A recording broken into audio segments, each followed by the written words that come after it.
Om Shanti.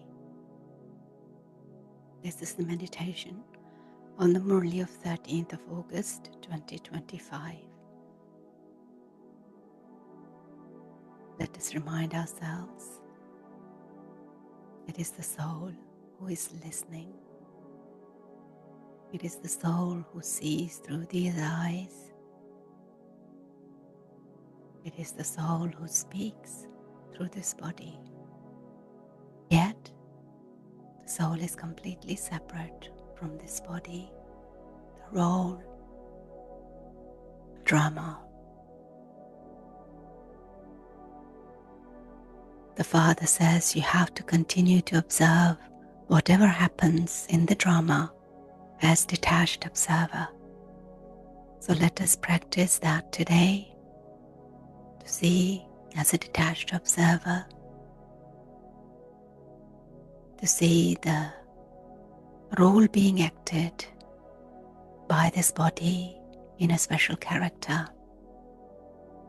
Movement is happening at every time.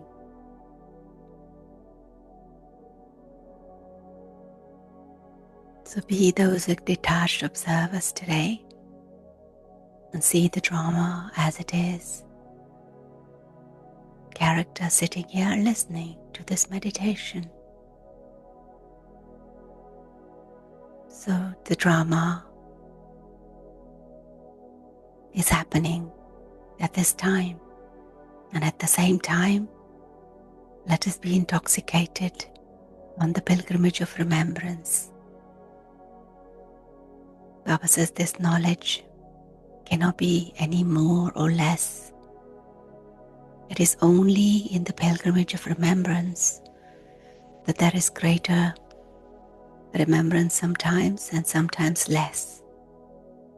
This knowledge that we receive is always there.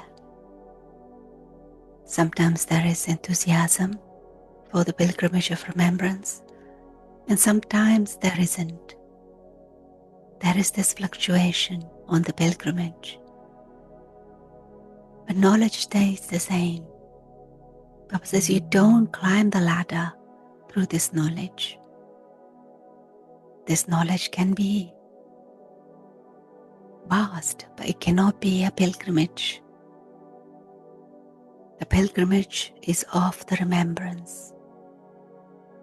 The Father says, by staying in remembrance, you remain safe. When we become body conscious, we are deceived a great deal and we act sinfully. So let us focus on the remembrance now. Remembrance is first of the self, the soul,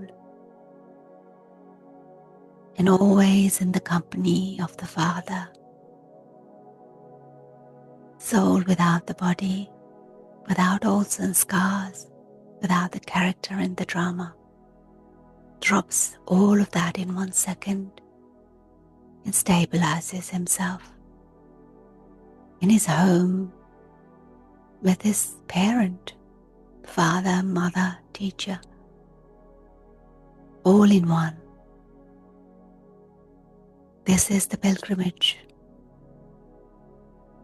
of home, of the soul,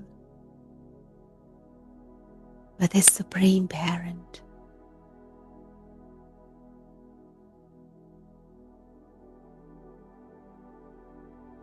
Let this knowledge guide us in our greatest pilgrimage at this time.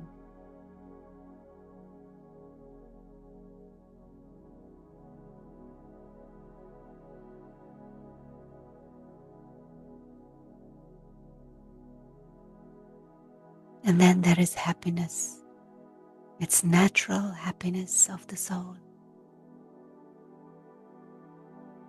Only the one Father can give this real happiness, eternal happiness.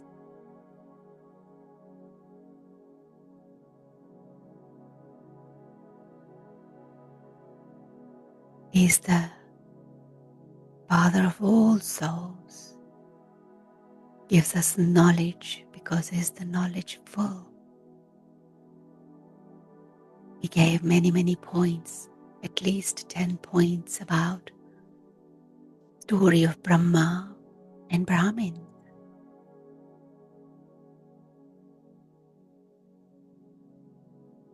It reminds us about the residence of Brahma, that in devotion people think that the father of humanity, Brahma, lives in subtle region.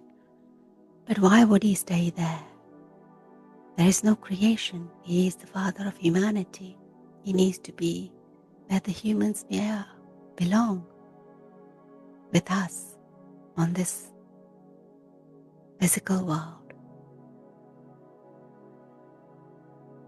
Baba explains how Brahmins emerge from Brahma, just like the examples he gave. Christians come from Christ, Buddhists come from Buddha, Brahmins too come from Prajapita Brahma.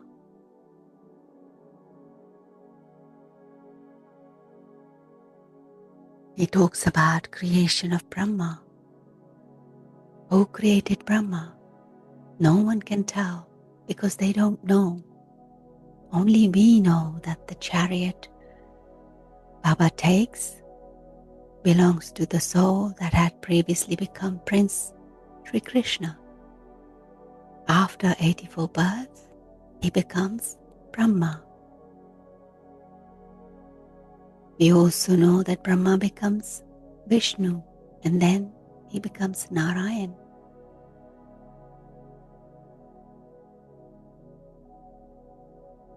He tells us about us, the children of Brahma. We are now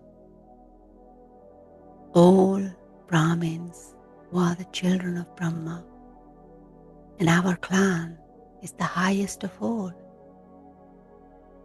Children of Prajapita Brahma are Brahmins.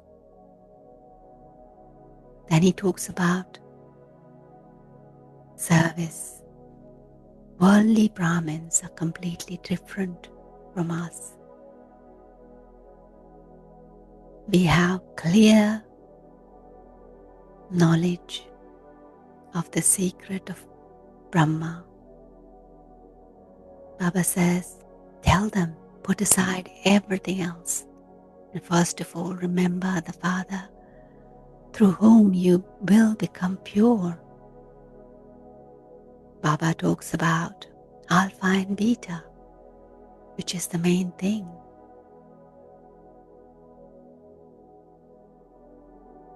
But he says, I definitely have to enter someone in order to give this knowledge, and I have to name him Brahma. I come and I create him. But you need a great deal of wisdom to explain about Brahma. That is the service. Baba talks about sacrificial fire, which has been created by Brahma with our help, his Brahmin children. He only exists here,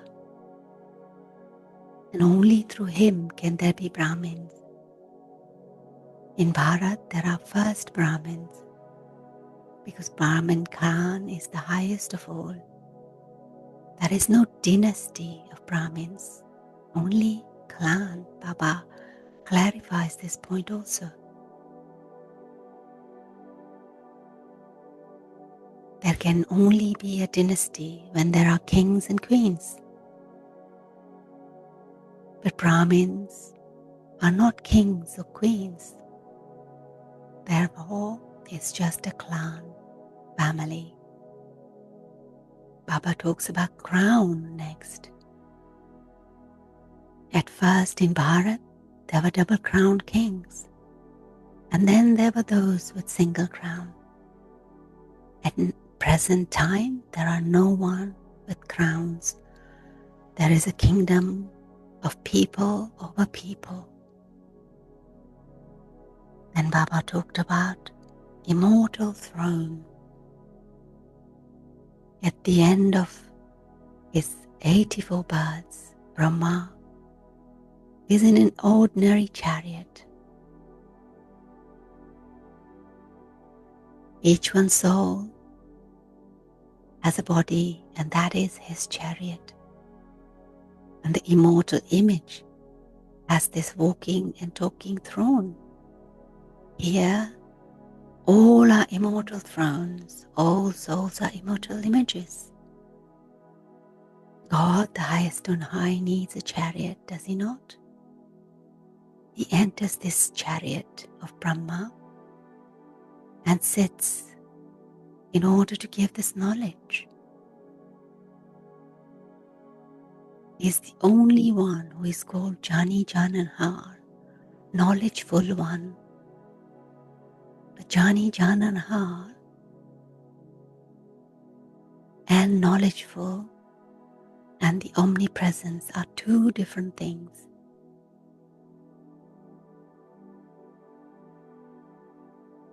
Omnipresent, Baba says, is when you put me into everything, pebbles and stones.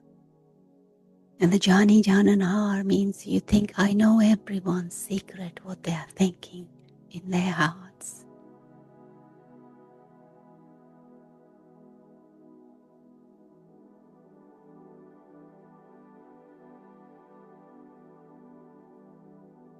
It is said of this knowledge that we receive liberation in life in a second.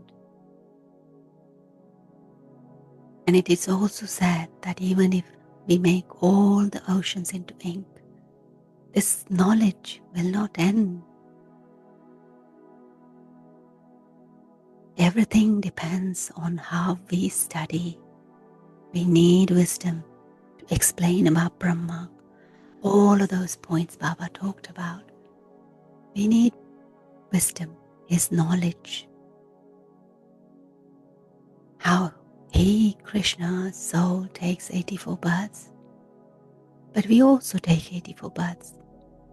Not everyone comes down at the same time. Those who go ahead in the study will come down first. Everyone comes down number-wise. And then they return number-wise. We are transferred number-wise. At the end, Baba says there will be a big queue. They will all go and reside in their own sections after destruction number-wise. Everyone's place is fixed in home. Baba says this play is so wonderful, but no one understands it because these are very subtle matters. Baba also talks about karma bhog, suffering of karma. He said if you have any feeling of sorrow after becoming a child of the bestower of happiness, children, this is your great suffering of karma. Since you found the Father, there should not be any feeling of sorrow. Finish your past karmic accounts with the power of yoga. If there is no power of yoga, then those accounts have to be settled by experiencing punishment.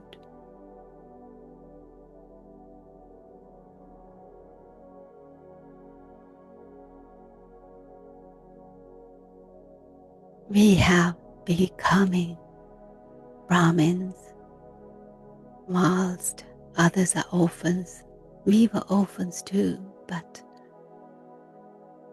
when we belong to the Father, the Lord and Master, we don't have to fight. A husband and a father are said to be the Lord and the Master. But Shiv Baba is the husband of all husbands. And we've become engaged to him. So we need to ask him, Baba, how can I meet you? Baba says, I've come to make you beautiful and to order for you to meet me, you have to be honest. Tell me everything. Ask for forgiveness.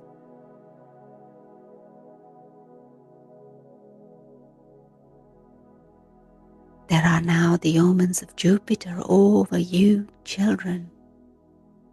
There are no omens greater than these. And these omens continue to circle over us. So let us keep this in mind right now. Feel the omens of Jupiter, Prajapita, and the omens of Brahspati over us. That means that Baba is there to protect us, like he said. He makes us safe. Power of yoga helps us become powerful, gives us that safety. So let us practice being detached observer, to see drama as it is, as a drama, and be in that pilgrimage of remembrance of the soul and the Supreme Soul, and earn this income, earn the power to cut out all the past karmic accounts, past sinful actions, all the impurity. Be in that omens of Jupiter. He's spreading that vibrations of power to make us powerful, to spend this day in this powerful position, powerful stage, so that we don't leave the canopy of protection from Baba. And Maya can be far, far away.